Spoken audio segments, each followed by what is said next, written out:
मालवण येथे महिलेवर पेट्रोल ओतून जाळल्याची घटना घडल्यानंतर सिंधुदुर्गासह रत्नागिरीत खळबळ उडाली आहे। या घटनेच्या पार्श्वभूमीवर मालवणातील संतप्त महिलांनी आक्रमक पवित्रा आता हाती घेतलाय। गुरुवारी मोठ्या संख्येने महिलांनी मालवण पोलीस स्थानक आणि तहसील कार्यालयावर धडक दिली। खास मालवणी गाळ्या घालत महिलांनी आपला संताप व्यक्त केला आणि आरोपीला कठोर शिक्षा व्हावी अशी मागणी केली। आरोपी जामिनावर सुटला तर आम्ही महिला मिळून त्याला जाळून टाकू असा संतप्त इशाराही महिलांनी दिला। याबाबतचे निवेदन पोलीस निरीक्षक प्रवीण कोल्हे आणि नायब तहसीलदार गंगाराम कोकरे यांना सादर करण्यात आले। म्हणजे त्यांनी काय पण करायचं आणि आम्ही काय पण करायचं नाही। आजपर्यंत ताब्यात असताना त्याला 3rd डिग्री लागली पाहिजे, त्याचे हाल झाले पाहिजे। ज्या वेळेला त्या बाईक स्ट्रीटच्या झालेला तसे वेळेला त्याला मिळाले पाहिजे। काय कायदा आहे त्याप्रमाणे मी करत असतो। त्याची निर्दोष मुक्तता नाही झाली पाहिजे, जामिनावर मुक्त नाही झाली पाहिजे। आज वकीलपत्र सुद्धा त्याने दिलं नाही पाहिजे, त्याला मिळालं नाही पाहिजे। आज एका महिलेवरती असा अन्याय होण्याची आहे।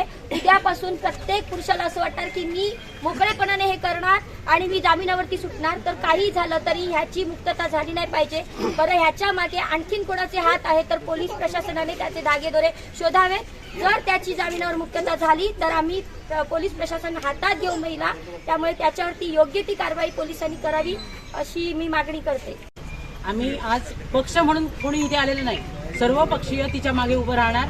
आणि आज एका महिलेवर अत्याचार झालाय, ही घटना अतिशय दुःखदायी आहे आणि याच्या पुढे असं होऊ नये। त्या महिलेने परवाच्या दिवशी एका सोनाराकडे जाऊन आपली अंगठी करायला द्यायचं माप दिलंय, म्हणजे तिच्या काहीतरी भावना पुढच्या आहेत। आणि अशा असताना येतोय पुरुष आणि तो काहीतरी करतोय आणि वाटेला लागतोय, हे कितपत योग्य आहे। प्रत्येकाने असं काल मेसेज वाचले की ती प्रत्येकाच्या उपयोगाला पडणारी महिला होती। तिच्यावर जसं पेट्रोल त्याने व्यक्तीने ओतलंय ना, तसं त्या माणसाच्या अंगावर पेट्रोल ओतायचं आणि समोर जाळायचं, तरच त्याला न्याय मिळणार, नाही तर न्याय मिळणार नाही। टाइम्स डिजिटलला लाईक करा, सबस्क्राईब करा, शेअर करा आणि बेल आयकॉन दाबायला विसरू नका। पाहत रहा टाइम्स डिजिटल।